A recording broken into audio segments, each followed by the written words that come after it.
How about for the consignees or retailers? What are some cons for them? The big one, I guess, would be the lack of the control of the supply, you know? So when you're working with a consignor, you tend to, I mean, they're reliant completely on the consignor, right? So what they have is going to be completely reliant on what the consignor has. And most of the time, consignors, especially when it comes to like new or niche products, the whole point is to order less so you can test the market, right? So if there's a situation where you're supplying a consignee with, say, a new product and it sells really, really well and people are just buying it like crazy, chances are you probably weren't prepared for that. That's why you're selling it on consignment in the first place, right? True.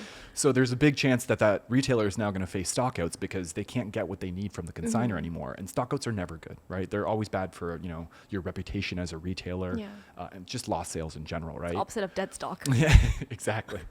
Learning. They're like two ends of the same coin for sure. Out. And then of course their inventory management, that's a big one they're going to have to worry about holding on to that product, storing that product, making sure it doesn't get lost, damaged, stolen, all that stuff. Yeah. I mean, maybe they're not liable for it, but they certainly don't want it to happen. Yeah.